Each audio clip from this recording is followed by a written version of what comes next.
નમસ્કાર મિત્રો, સ્કાય એજ્યુકેશનની આ યુટ્યુબ ચેનલમાં આપ સૌનું સ્વાગત છે. મિત્રો, અગાઉના ભારતના બંધારણના વિડીયો લેક્ચરમાં આપણે ભારતનું બંધારણ એક અભ્યાસ કે જેમાં બંધારણ વિશેની પ્રાથમિક માહિતી મેળવી હતી. આજના આ વિડીયો લેક્ચરમાં આપણે ભારતનું બંધારણ ભાગ 2 કે જેમાં નેશનલ સિમ્બોલ ઓફ ઇન્ડિયા એટલે કે ભારતના રાષ્ટ્રીય પ્રતીકો વિશે ચર્ચા કરવાના છીએ. અને આ મિત્રો, જો તમે આ ચેનલ પર નવા હોય તો ખાસ આ ચેનલને સબસ્ક્રાઈબ કરો અને બાજુમાં આપેલ બેલ આઇકન પર ક્લિક કરો, જેથી તમને અમારા આવનારા વિડીયોની નોટિફિકેશન મળતી રહે.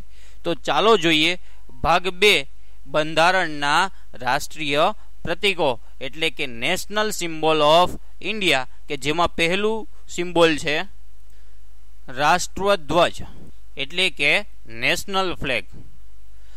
આ જે મિત્રો રાષ્ટ્રધ્વજ છે તેનો સ્વીકાર જે છે 22 જુલાઈ 1947 ના રોજ કરવામાં આવે છે. કોના દ્વારા કરવામાં આવે છે? તો કે બંધારણ સભા દ્વારા કરવામાં આવે છે. આપણો રાષ્ટ્રધ્વજ જે છે એ ત્રિરંગા તરીકે ઓળખાય છે. ત્રિરંગા એટલે કે 3 રંગ, કે જેમાં 3 રંગ હોય એમને ત્રિરંગો કહેવાય. જેમાં પહેલો રંગ એટલે કે કેસરી, કે જે શક્તિનું પ્રતીક છે. સફેદ રંગ કે જે શાંતિનું પ્રતીક છે. અને લીલો રંગ કે જે સમૃદ્ધિ એટલે કે હરિયાળીનું પ્રતીક છે. તો ખાસ યાદ રાખીશું મિત્રો કે રાષ્ટ્રધ્વજનો સ્વીકાર જે છે કઈ તારીખે કરવામાં આવ્યો હતો? કે 22 જુલાઈ 1947. કોના દ્વારા કરવામાં આવ્યો હતો? કે ભાઈ બંધારણ સભા દ્વારા કરવામાં આવેલ છે.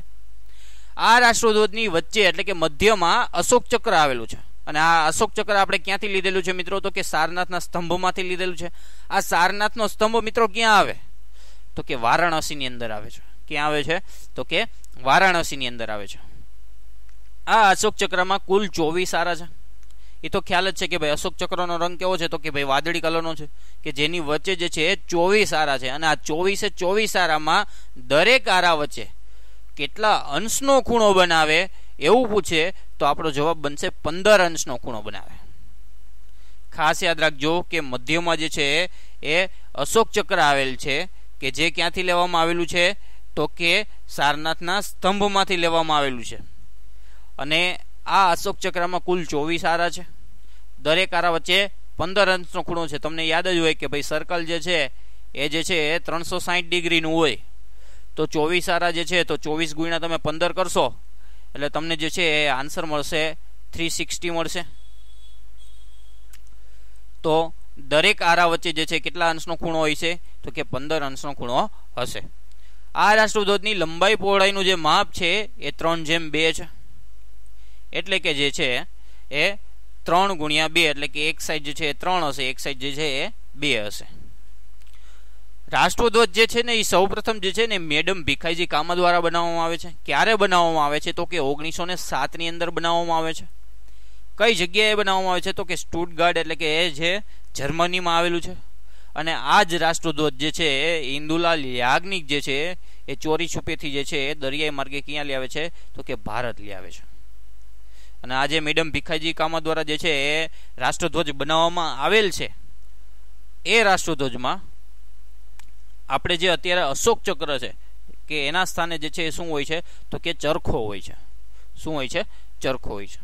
ભારતમાં સૌ પ્રથમ જે છે એ જવાહરલાલ નહેરુ, કે જે 31 ડિસેમ્બર 1929 ના દિવસે લાહોરની અંદર રાવી નદીના કિનારે શું કરે છે? તો કે ત્રિરંગો ફરકાવે છે. અને આ ત્રિરંગામાં જે છે એ અશોક ચક્રના સ્થાને પણ શું હતું? ચરખો હતો. તો ખાસ યાદ રાખીશું કે સૌપ્રથમ રાષ્ટ્રધ્વજ જે છે મેડમ ભીખાઈજી કામા દ્વારા બનાવવામાં આવે છે. કઈ સાલમાં બનાવવામાં આવે છે? તો કે 1907 બનાવવામાં આવે છે. સ્થળ કયું હોય છે? તો કે સ્ટુટગાર્ડ એટલે કે જર્મની.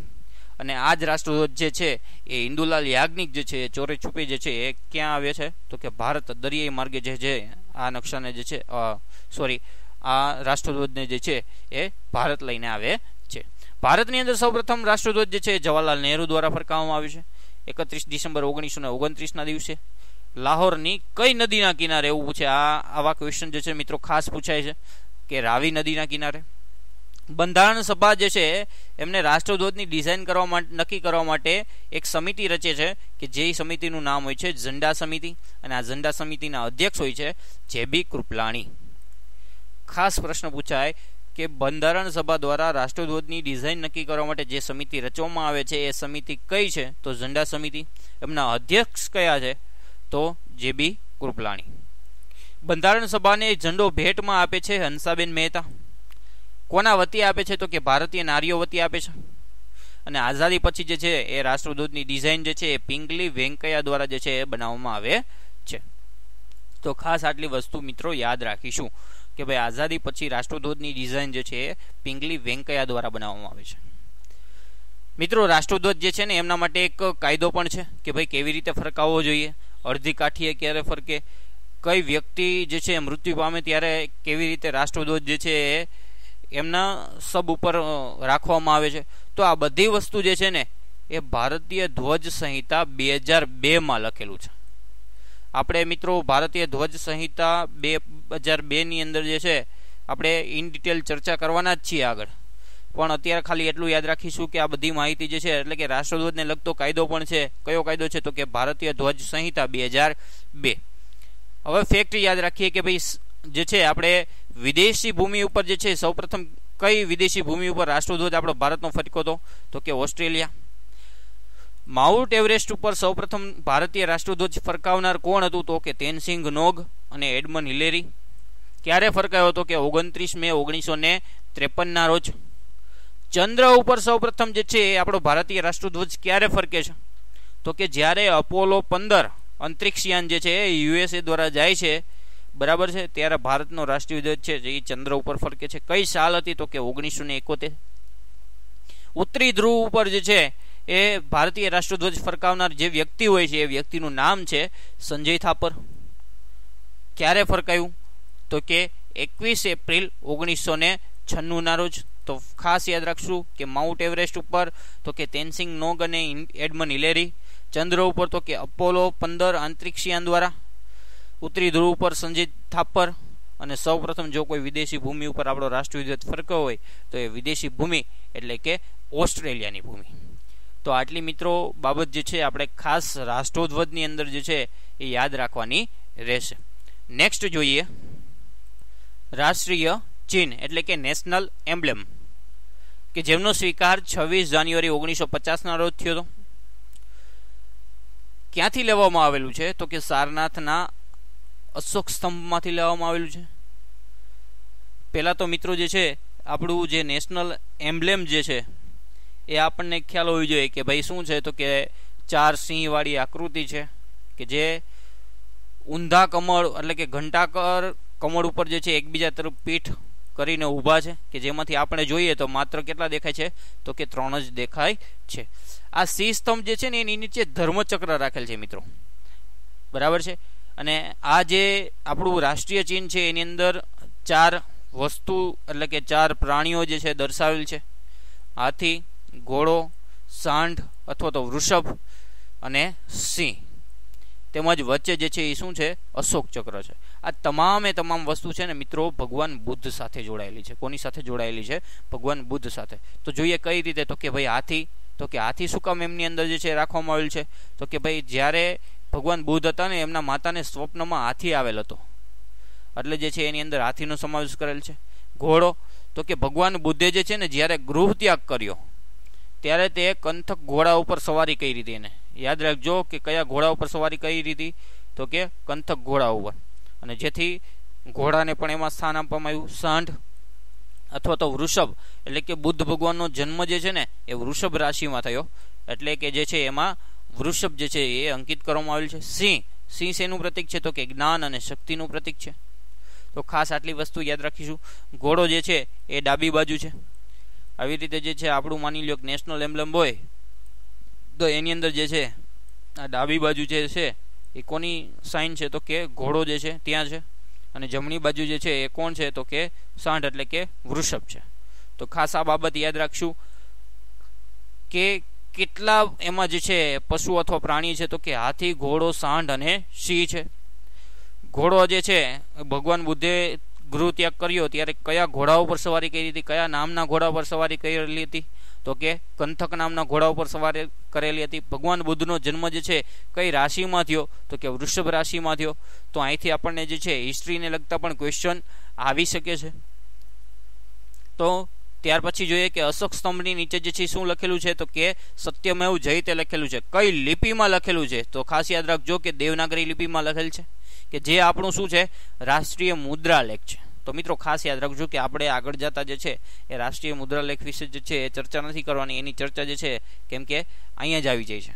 તો ખાસ યાદ રાખીશું કે આપણું રાષ્ટ્રીય મુદ્રાલેખ જે છે એ શું છે, તો કે સત્યમેવ જયતે છે. કઈ લિપિમાં લખાયેલું છે, તો કે દેવનાગરી લિપિમાં લખાયેલું છે.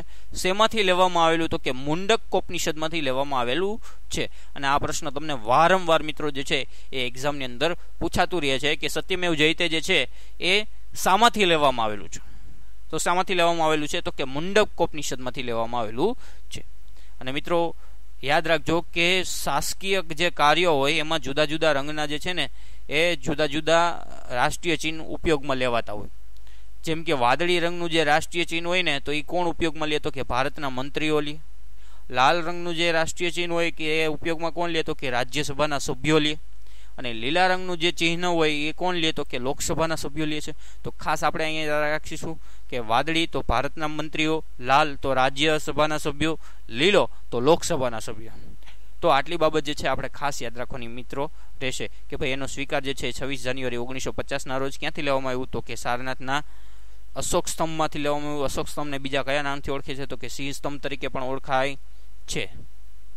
આપણી જે છે રાષ્ટ્રીય મુદ્રાલેખ જે છે કયો છે, તો કે સત્યમેવ જયતે છે. અને આ સત્યમેવ જયતે એટલે કે દેવનાગરી લિપિમાં લખાયેલ છે. શેમાંથી લેવામાં આવેલ છે, તો કે મુંડકોપનિષદમાંથી લેવામાં આવેલ છે. જુદા જુદા રાષ્ટ્રીય ચિહ્નમાં વાદળી રંગ જે છે એનો ઉપયોગ કોના દ્વારા કરવામાં આવે છે, તો કે ભારતના મંત્રીઓ દ્વારા કરવામાં આવે છે. લાલ રાષ્ટ્રીય ચિહ્નનો ઉપયોગ કોના દ્વારા કરવામાં આવે છે, તો કે રાજ્યસભાના સભ્યો દ્વારા કરવામાં આવે છે. લીલા રંગનો રાષ્ટ્રીય ચિહ્નનો ઉપયોગ જે છે એ કોના દ્વારા કરવામાં આવે છે, તો કે લોકસભાના સભ્યો દ્વારા કરવામાં આવે છે. તો ત્યારબાદ જોઈએ કે રાષ્ટ્રીય ગાન એટલે કે નેશનલ એન્થમ. આપણી નેશનલ એન્થમ જે છે મિત્રો જનગણ મન છે, યાદ રાખીશું કે જેનો સ્વીકાર જે છે એ 24 જાન્યુઆરી 1950 રોજ કરેલ છે. રચયિતા કોણ હતા, તો કે ગુરુદેવ રવિન્દ્રનાથ ટેગોર હતા. આ મિત્રો ખાસ યાદ રાખવા માટે છે ને આપણા માટે આપણી પાસે એક શોર્ટ ટ્રીક છે કે ગાજર યાદ રાખવું. શું યાદ રાખવું, તો કે ગાજર યાદ રાખવું. ગાજર એટલે શું, તો કે ગાન. જ એટલે શું, તો કે જનગણ મન. ર એટલે શું, તો કે રવિન્દ્રનાથ ટાગોર, કે જે આપણા માટે ખૂબ ઇઝી પડશે. ક્યારે સ્વીકાર કરવામાં આવ્યો, 24 જાન્યુઆરી 1950. આ ગીત જે છે મિત્રો મૂળ 5 પદોમાં લખેલું હતું. એમાંથી આપણે એક જ પદ જે છે ને એ રાષ્ટ્રીય ગાન તરીકે સ્વીકાર કરેલ છે, કે જેનું આપણે હિન્દી સંસ્કરણ કરેલું છે. આ જે મૂળ 5 પદ છે એની રચના ક્યારે કરવામાં આવી હતી, તો કે 1911 કરવામાં આવી હતી. કઈ ભાષામાં રચાયેલું છે, તો કે બંગાળી ભાષામાં રચાયેલું છે. આ રાષ્ટ્રીય ગાન કેટલી સેકન્ડમાં પૂરું કરવાનું હોય, તો 52 સેકન્ડની અંદર પૂરું કરવાનું. એટલે કે 52 સેકન્ડ એમની અવધિ હોય છે, કે જેમાં ક્યારેક જે છે એ મિત્રો પ્રથમ અને છેલ્લી પંક્તિ જ ગાવામાં આવે છે. તો આ પ્રથમ અને છેલ્લી પંક્તિ કેટલી મિનિટમાં પૂરી કરવાની, અથવા તો કેટલી સેકન્ડમાં પૂરી કરવાની, તો કે 20 સેકન્ડની અંદર જે છે એ પ્રથમ અને છેલ્લી પંક્તિ જે છે એ 20 સેકન્ડની અંદર પૂરી કરવાની રહેશે. આ જે બંગાળી ગીત છે એનો હિન્દી અને ઉર્દુમાં અનુવાદ કરવા કરેલ છે એ કોણ કરેલ છે, તો કે કેપ્ટન આબિદ અલીએ કરેલ છે. કોના દ્વારા કહેવામાં આવેલું હતું, કે સુભાષચંદ્ર બોઝ દ્વારા કહેવામાં આવેલું હતું. અને એના લીધે જે છે કેપ્ટન આબિદ અલી જે છે એ બંગાળી ગીતનો હિન્દી અને ઉર્દુમાં અનુવાદ કરે છે. મિત્રો ખાસ યાદ રાખીશું કે 1912 જે છે એ મોર્નિંગ સોંગ્સ ઓફ ઇન્ડિયા નામથી જે છે એ આ રાષ્ટ્રીય ગાનનો અંગ્રેજીમાં અનુવાદ થયેલ હતો.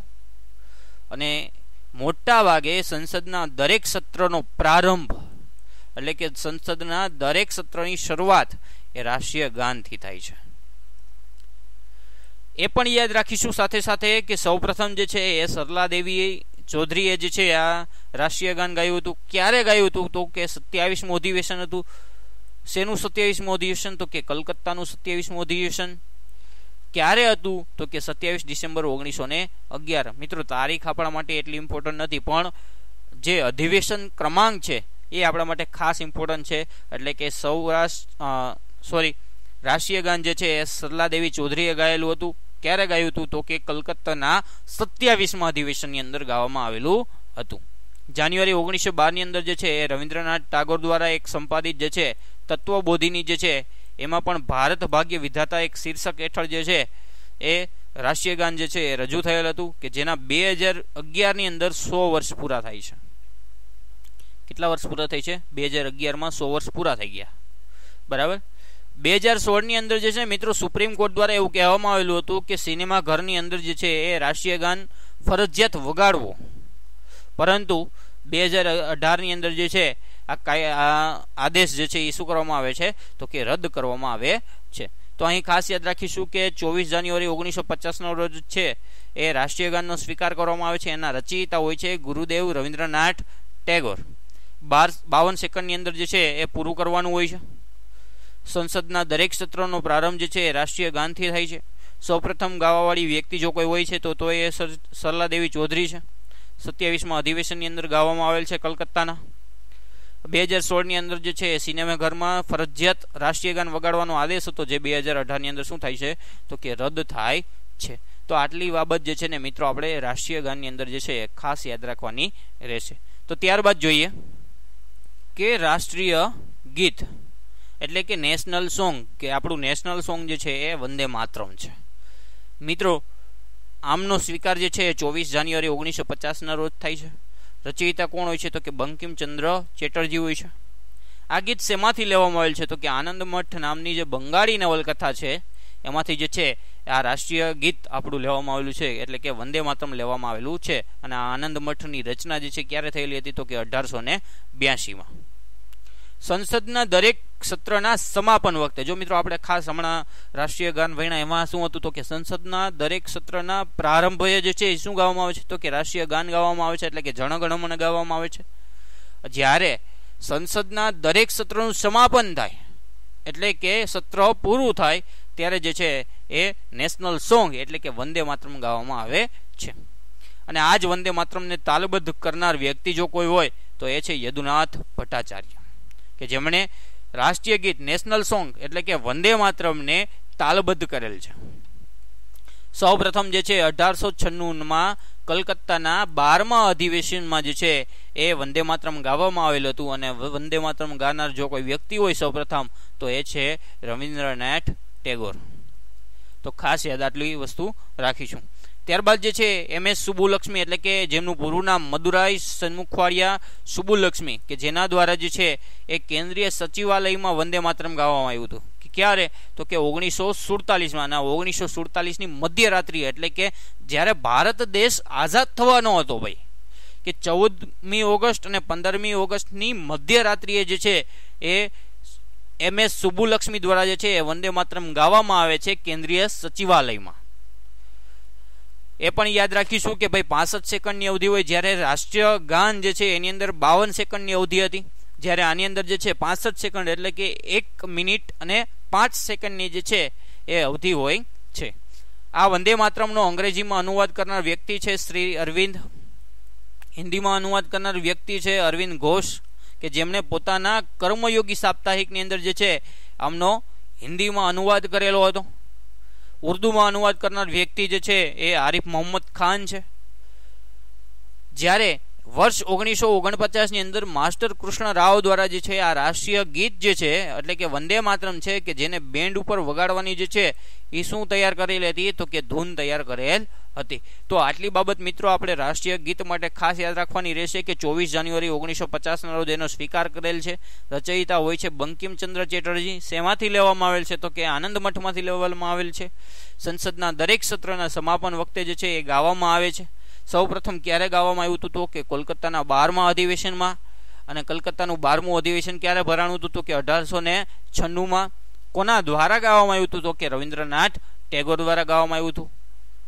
અંગ્રેજીમાં અનુવાદ શ્રી અરવિંદ, હિન્દીમાં તો કે અરવિંદ ઘોષ, ઉર્દુની અંદર તો કે આરિફ મોહમ્મદ ખાન, અને 1949ની અંદર માસ્ટર કૃષ્ણ રાવ દ્વારા જે છે એમની ધૂન તૈયાર કરવામાં આવે છે બેન્ડ ઉપર વગાડવા માટેની. તો આટલી બાબત આપણે રાષ્ટ્રીય ગીતની અંદર ખાસ ને ખાસ યાદ રાખીશું મિત્રો. ત્યારબાદનું જોઈએ નેશનલ સિમ્બોલ, કે રાષ્ટ્રીય પંચાંગ અને રાષ્ટ્રીય વૃક્ષ. એમાં પ્રથમ છે રાષ્ટ્રીય પંચાંગ. આપણું રાષ્ટ્રીય પંચાંગ જે છે એનો સ્વીકાર જે છે 22 માર્ચ 1957ના રોજ કરવામાં આવે છે.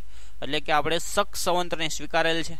અને આ શક સંવંતની શરૂઆત જો કરાવનાર કોઈ વ્યક્તિ હોય છે તો એ છે કનિષ્ક, કે જેની શરૂઆત જે છે ઈસવીસન 78થી થાય છે, કે જેનો પ્રથમ મહિનો હોય છે ચૈત્ર મહિનો હોય છે. અને પ્રથમ દિવસ હોય છે 22 માર્ચ.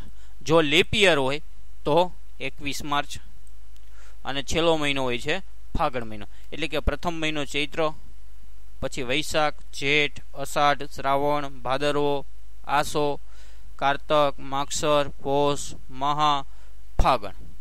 તો આવી રીતે જે છે એમના 12 મહિના હોય છે, કે જેમાં પ્રથમ મહિનો સ્ટાર્ટિંગ ક્યાંથી થાય છે તો કે ચૈત્ર મહિનાથી થાય છે.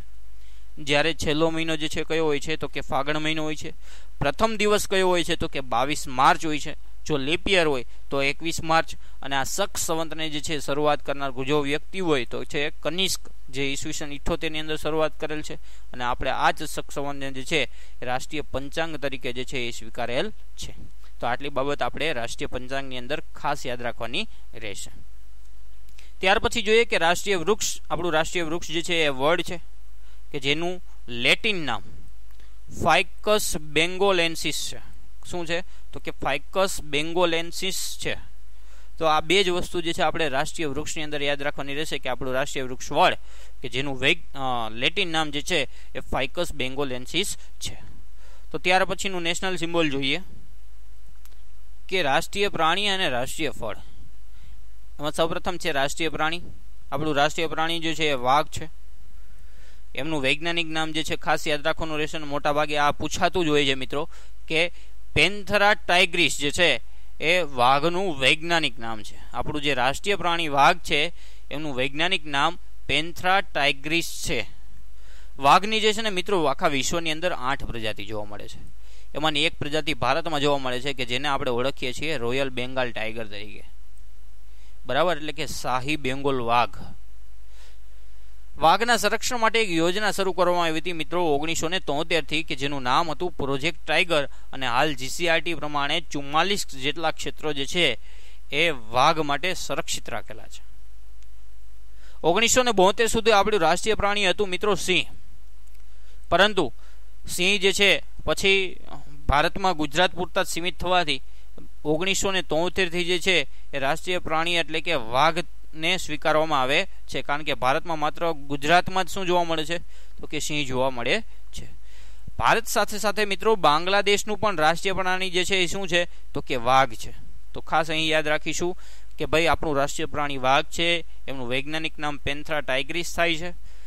આપણે જેને રાષ્ટ્રીય પ્રાણી તરીકે દરજ્જો આપેલ છે એ વાઘની કઈ પ્રજાતિ તો કે રોયલ બેંગોલ ટાઈગર. આ જે વાઘ છે એમના માટે એક સંરક્ષણ પ્રોજેક્ટ છે. એ પ્રોજેક્ટનું નામ પ્રોજેક્ટ ટાઈગર, કે જેમની વર્ષ એટલે કે જેમનો સમયગાળો છે 1973. ભારત સાથે સાથે જે છે એ કયા દેશનું રાષ્ટ્રીય પ્રાણી પણ વાઘ છે, આવો પ્રશ્ન તમને ક્યારેક પૂછાઈ શકે તો આપણો જવાબ બને બાંગ્લાદેશ.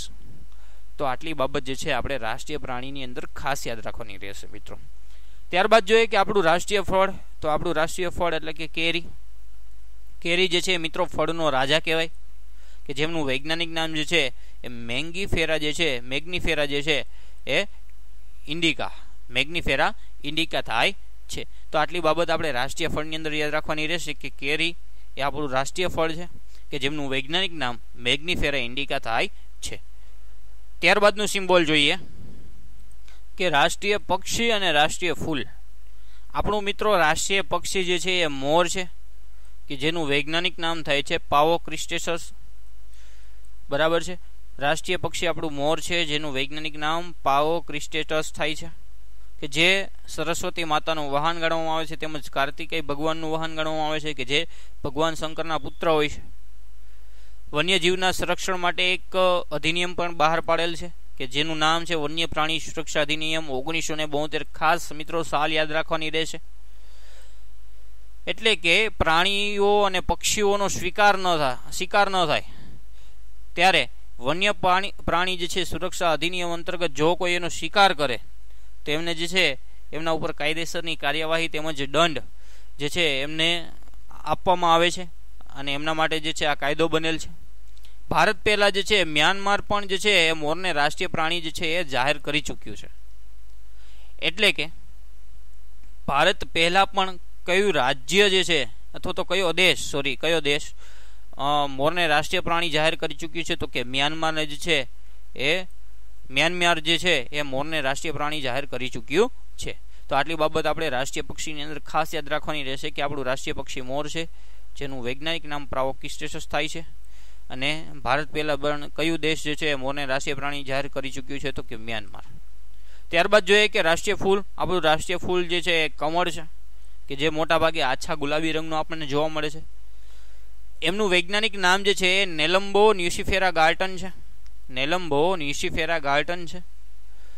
ભારત સિવાય વિયેતનામ, મકાઉ અને મિસ્રનું પણ જો કોઈ રાષ્ટ્રીય ફૂલ હોય તો એ રાષ્ટ્રીય ફૂલ છે કમળ.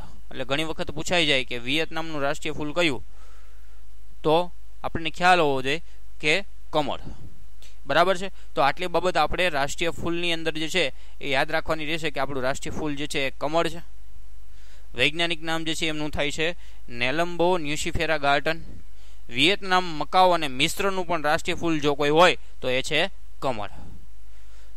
ત્યાર પછીનો સિમ્બોલ જોઈએ, રાષ્ટ્રીય નદી અને રાષ્ટ્રીય રમત.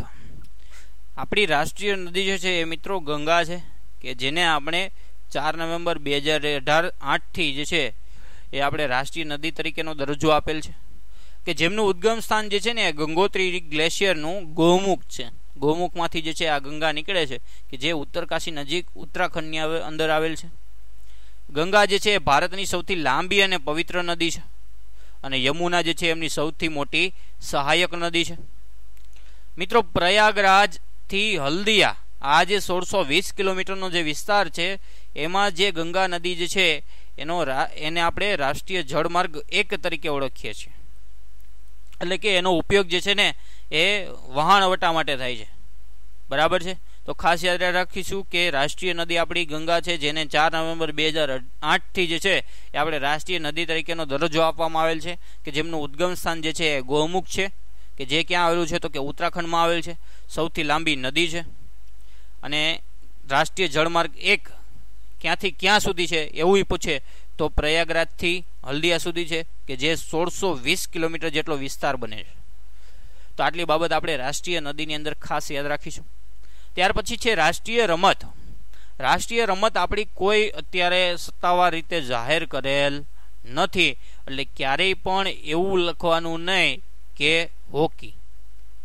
હજુ સત્તાવાર રીતે જાહેર કરેલ નથી. તમને ક્યારેક પ્રશ્ન પૂછાય કે આપણી નીચેનામાંથી રાષ્ટ્રીય રમત કઈ છે, તમને ઓપ્શન આપે કે ક્રિકેટ, બાસ્કેટબોલ, ફિલ્ડ હોકી કે સત્તાવાર રીતે જાહેર કરેલ નથી, તો આપણો જવાબ ભલે ફિલ્ડ હોકી હોય, પણ આપણો આન્સર, સાચો આન્સર એ એવો થશે કે સત્તાવાર રીતે જાહેર કરેલ નથી. આપણે માનેલી રમત જે છે ને એ આપણે ફિલ્ડ હોકીને આપણી રાષ્ટ્રીય રમત માનીએ છીએ, પરંતુ થાય છે એવું મિત્રો કે ઓગસ્ટ 2012ની અંદર જે છે ને એ યુવા બાબતોના કેન્દ્રીય મંત્રાલયે લખનૌની અંદર એક 10 વર્ષની બાળકી હતી, ઐશ્વર્યા પરાશર, કે જેમને આરટીઆઈ કરેલી હતી, અને એવું પૂછેલું હતું કે ભાઈ આપણી જે રાષ્ટ્રીય રમત કઈ છે, ત્યારે એને સામે જે છે આરટીઆઈનો જવાબ મળે છે કે ભારતને કોઈ રાષ્ટ્રીય રમત નથી. એટલે આપણે એવું કહી શકીએ કે ભારતની રાષ્ટ્રીય રમત સત્તાવાર રીતે જાહેર કરેલ નથી. તો આટલી બાબત ખાસ યાદ રાખજો. ત્યાર પછીનું નેશનલ સિમ્બોલ જોઈએ, રાષ્ટ્રીય જળચર જીવ અને રાષ્ટ્રીય ધરોહર પ્રાણી. આપણું રાષ્ટ્રીય જળચર જીવ જે છે એ ગંગા ડોલ્ફિન છે. એટલે કે ગંગાના જે નીરમાં રહેતી ડોલ્ફિન હોય, એટલે કે ગંગા નદીની અંદર જોવા મળતી ડોલ્ફિન, એટલે કે મીઠા પાણીમાં રહેતી ડોલ્ફિન, કે જેમને આપણે રાષ્ટ્રીય જળચર જીવ તરીકે જે છે એ 5 ઓક્ટોબર 2009ની અંદર દરજ્જો આપેલ છે. અને આ જે ગંગાની અંદર મિત્રો ડોલ્ફિન રહે છે ને એ દ્રષ્ટિહીન હોય, કે જે પોતે જોઈ શકતી નથી. એટલું યાદ રાખીશું, કે જેનું વૈજ્ઞાનિક નામ થાય છે પ્લેટનિસ્ટા ગંગેટિકા. શું થાય છે ખાસ યાદ રાખીશું મિત્રો. જો બધા જેટલા પણ નેશનલ સિમ્બોલ છે એ બધાના વૈજ્ઞાનિક નામ અને લેટિન નામ ખાસ યાદ રાખવા, કે ઘણી વખત એવું થાય છે કે તમને એના સાચા નામની જગ્યાએ એમના વૈજ્ઞાનિક નામ આપેલા હોય, તો આપને વૈજ્ઞાનિક નામ આવડતા હશે તો આપણે શું કરીશું તો કે સાચો આન્સર આપી શકીશું. તો ખાસ અહીં યાદ રાખીશું કે જળચર જીવ જે આપણી ગંગા ડોલ્ફિન છે, જેનું વૈજ્ઞાનિક નામ થાય છે પ્લેટનિસ્ટા ગંગેટિકા. ગંગામાં ડોલ્ફિનની સંખ્યા વધારવા માટે એક પ્રોજેક્ટ હાથ ધરવામાં આવે છે, જેનું નામ છે પ્રોજેક્ટ ડોલ્ફિન. અને આ પ્રોજેક્ટ ડોલ્ફિન એટલે કે ડોલ્ફિનને આપણે રાષ્ટ્રીય જળચર જીવ એવો દરજ્જો આપેલ છે એ કોના થકી આપેલ છે? તો કે ભાઈ પટના વિશ્વવિદ્યાલય રહે એની અંદર એક પ્રોફેસર હતા આર.કે. સિન્હા, કે જેને ડોલ્ફિન સિન્હા તરીકે પણ ઓળખાય છે, અને એના જ પ્રયત્નોથી જે છે આપણે ડોલ્ફિનને જે છે એ રાષ્ટ્રીય જળચર જીવ જાહેર કરેલ છે. તો આટલી બાબત આપણે ખાસ યાદ રાખીશું કે આપણું રાષ્ટ્રીય જળચર જીવ એટલે કે ગંગા ડોલ્ફિન 5 ઓક્ટોબર 2009 જે છે એ સમયગાળામાં જાહેર કરેલ છે રાષ્ટ્રીય જળચર જીવ તરીકે. બરાબર. એમનું વૈજ્ઞાનિક નામ જે છે પ્લેટનિસ્ટા ગંગેટિકા. કોના પ્રયત્નોથી જે છે એ જળચર જીવ જાહેર કરેલ છે? તો કે આર.કે. સિન્હાના પ્રયત્નોથી જાહેર કરેલ છે. ત્યાર પછી જે છે એ રાષ્ટ્રીય ધરોહર પ્રાણી. આપણું રાષ્ટ્રીય ધરોહર પ્રાણી જે છે એશિયાઈ હાથી છે, કે જેને આપણે 21 ઓક્ટોબર 2010 રોજ જે છે એ રાષ્ટ્રીય ધરોહર પ્રાણી તરીકે જાહેર કરેલ છે. 1992 જે છે એ હાથીઓ માટે જે છે હાથીના સંરક્ષણ માટે જે છે એમના જે પોતાના જે છે એ કુદરતી નિવાસોના સંરક્ષણ માટે એક પ્રોજેક્ટ હાથ ધરવામાં આવે છે, અને પ્રોજેક્ટનું નામ છે પ્રોજેક્ટ એલિફન્ટ એટલે કે હાથી પરિયોજના. હાથી જે છે ને એ મિત્રો કેરળ, કર્ણાટક, ઝારખંડ અને ઓડિશાનું પણ રાજકીય ચિહ્ન છે. તો આટલી બાબત ખાસ યાદ રાખીશું કે આપણું રાષ્ટ્રીય ધરોહર પ્રાણી જે છે એ એશિયાઈ હાથી છે. 21 ઓક્ટોબર 2010 રોજ જાહેર કરેલ છે. કેરળ, કર્ણાટક, ઝારખંડ અને ઓડિશાનું પણ હાથી જે છે એ રાજકીય ચિહ્ન છે. તો આટલી બાબત આપણે ખાસ યાદ રાખીશું. ત્યાર પછીનો નેશનલ સિમ્બોલ જોઈએ કે રાષ્ટ્રીય મુદ્રા પ્રતીક અને રાષ્ટ્રીય પર્વ. રાષ્ટ્રીય મુદ્રા પ્રતીક એટલે કે ભારતીય રૂપિયો આપણો જે છે એ આપણી રાષ્ટ્રીય મુદ્રા છે, કે જેને 15 જુલાઈ 2010 રોજ રાષ્ટ્રીય મુદ્રા પ્રતીક તરીકે જાહેર કરેલ હતું. સોરી, આજે મીઠામાં પાણી રહેલી એ આગળની સ્લાઇડનું જે છે એ કોપી થયેલું છે.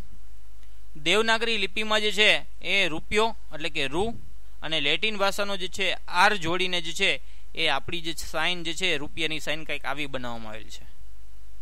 અને આ ડિઝાઇન બનાવવાવાળો વ્યક્તિ જે કોઈ હોય છે તો એ છે આઈટીઆઈ મુંબઈની અંદર પોસ્ટ ગ્રેજ્યુએટ થનાર એન્જિનિયર, કે જેનું નામ હોય છે ડી ઉદયકુમાર. એમનું પૂરું નામ એટલે કે ધર્માલિંગમ ઉદયકુમાર, કે જેના દ્વારા જે છે એ આ ડિઝાઇન નક્કી કરવામાં આવેલી હતી અથવા તો બનાવવામાં આવેલી હતી. તો આટલી બાબત ખાસ યાદ રાખીશું કે આપણી રાષ્ટ્રીય મુદ્રા એટલે કે ભારતીય રૂપિયો, કે જે દેવનાગરી લિપિ રૂ અને લેટિન લિપિ જે છે આર ને જોડી ને જે છે કંઈક આવી સાઇન બને છે, કે જેને બનાવનાર વ્યક્તિ હોય છે આઈઆઈટી મુંબઈમાંથી પોસ્ટ ગ્રેજ્યુએટ થનાર ડી ઉદયકુમાર, કે જેમનું પૂરું નામ હોય છે ધર્માલિંગમ ઉદયકુમાર. મિત્રો, કેટલાક આપણા જે છે એ રાષ્ટ્રીય પર્વ હોય છે, કે જેમાં આપણે 26મી જાન્યુઆરી કે જેને આપણે ગણતંત્ર દિવસ તરીકે ઉજવીએ છીએ, 15મી ઓગસ્ટ કે જેને આપણે સ્વતંત્રતા દિવસ તરીકે ઉજવીએ છીએ, અને 2 ઓક્ટોબર કે જેને આપણે ગાંધી જયંતિ તરીકે ઉજવીએ છીએ, કે જે આપણા રાષ્ટ્રીય પર્વ છે. ત્યાર પછીનો સિમ્બોલ જોઈએ કે રાજભાષા અને ગરવી ગુજરાત. આપણું ગરવી ગુજરાત, આપણું જે ગરવું ગુજરાત છે એમના વિશે પણ આપણે થોડીક માહિતી મેળવીશું. કે આપણી રાજભાષા તો કે ભારતીય સંઘની રાજભાષા છે ને એ હિન્દી છે. હિન્દી પણ કેવી હિન્દી? તો કે દેવનાગરી લિપિવાળી હિન્દી. શરૂઆતમાં જે છે 15 વર્ષ માટે રાજભાષા તરીકે આપણે હિન્દી અને અંગ્રેજી જે છે એમનો ઉપયોગ કરેલો હતો. બંધારણના અનુચ્છેદ 343 મુજબ જે છે ભારતીય સંઘની રાજભાષા જે છે કઈ છે? તો કે દેવનાગરી લિપિની હિન્દી ભાષા છે, અને અંગ્રેજી છે એ શું છે? તો કે વહીવટી ભાષા છે. ભારતના બંધારણનો અનુચ્છેદ 351 કે જે કેન્દ્ર સરકારને જે છે એનું કર્તવ્ય સમજાવે છે શું? તો કે હિન્દી ભાષાનો ઉત્તરોત્તર વિકાસ કરવો. તો આટલી બાબત આપણે રાજભાષાની અંદર યાદ રાખીશું કે આપણી રાજભાષા જે છે એ દેવનાગરી લિપિવાળી હિન્દી ભાષા છે, અને વહીવટી ભાષા અંગ્રેજી ભાષા છે. બંધારણના અનુચ્છેદ 351 શું દર્શાવે છે? તો કે કેન્દ્ર સરકારનું કર્તવ્ય છે કે હિન્દી ભાષાનો શું કરવાનો? ઉત્તરોત્તર વિકાસ કરવો. તો આટલી બાબત આપણે રાજભાષાની અંદર ખાસ યાદ રાખવાની રહેશે. તો મિત્રો, આપણે ભારતના નેશનલ સિમ્બોલ જોયા, તો સાથે સાથે મિત્રો આપણું જે ગુજરાત છે એમના વિશે પણ થોડુંક જાણીએ, કે જેનું રાજ્ય ગીત જે છે એ જય જય ગરવી ગુજરાત છે. રાજ્ય પ્રાણી જે છે એ એશિયાઈ સિંહ છે. રાજ્ય સૂત્ર જે છે એ સત્યમેવ જયતે છે. રાજ્ય પક્ષી જે છે એ સુરખાબ છે. રાજ્ય ફૂલ જે છે એ ગલગોટો છે, અને રાજ્ય ફળ જે છે એ કેરી છે. તો મિત્રો, આ હતું આપણું ગુજરાત અને હતું ભારત, કે જેના આપણે નેશનલ સિમ્બોલ વિશે ભણ્યા. બરાબર છે. તો આટલી બાબત જે છે આપણે ખાસ યાદ રાખવાની રહેશે, જે તમારા માટે આવનારી સ્પર્ધાત્મક પરીક્ષામાં બહુ જ કામ લાગશે. તો આજના વિડીયોમાં મિત્રો આપણે અહીં સુધી રાખીશું. મળીશું આવતા નવા વિડીયો લેક્ચરની અંદર. નવા ટોપિક સાથે. અને હા મિત્રો, જો તમને આ વિડીયો પસંદ આવે તો વિડીયોને લાઈક કરજો, સાથે સાથે મિત્રો સાથે શેર કરજો, અને સ્કાય એજ્યુકેશનની જે આ યુટ્યુબ ચેનલ છે તેને જે છે એ સબસ્ક્રાઈબ કરજો. Thank you for watching my video. જય હિન્દ, જય ભારત, જય જય ગરવી ગુજરાત. તો મળીશું આવતા લેક્ચરમાં. ત્યાં સુધી stay home, stay safe. Thank you.